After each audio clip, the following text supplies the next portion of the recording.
What's going on, guys? It is Carly here bringing you another weekly dose of horror, and today I'm going to be talking about, I believe it's an independent film from the year 2000, and that is Christina's House. I picked this up a while ago, probably like 2 years ago now, when I went to the drive-in I go to every year. We stopped at some pawn shops, and I just kind of was interested by the cover here. It kind of is like a floating heads cover, but it's also got like this cool house and just colors going on in it, and just thought it was intriguing. It was a film I'd never really heard of before, so decided to grab it. And the idea with this one is you basically have this family consisting of, can't talk today, a father, his daughter, and the younger brother, and they move into this house, and everything seems fine at first, but the main girl, Christina, the daughter, she kind of starts hearing weird noises going on in the house, and she's getting like a little bit weirded out by it. She doesn't know where they're coming from, and she's kind of trying to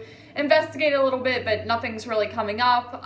Then suddenly all these murders start to pop up around the town, and things kind of escalate from there.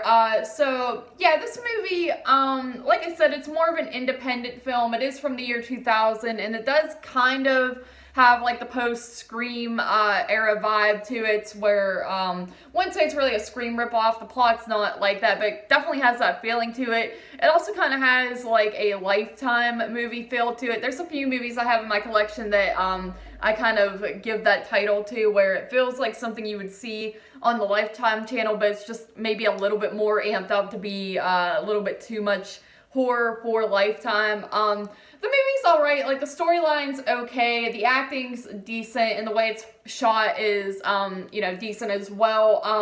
I think there's really not a whole lot going on in the film, to be completely honest. It feels kind of cheesy and a little more teen drama at some aspects of it. Not too much horror really happens until you get towards the ending. It definitely has more of a thriller feel, but then it's kind of weird because the ending kind of turns a little more straight up horror. So it kind of goes from like 0 to 100 pretty quick in the third act, but it does keep your interest throughout the film. Just watching the characters, they are interesting enough to where you want to keep on watching, but I wouldn't say it's anything necessarily special. Like I said, the acting is alright. It's just the whole plot and all that is doesn't have a whole lot to offer. It's not anything overly original, I wouldn't say, but it's decent.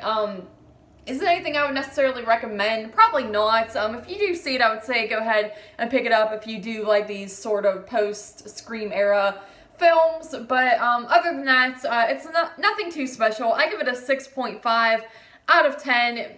Not a lot of gore or anything like that going on until like the final act, and even then you really don't get too much. So 6.5 out of 10 for Christina's House.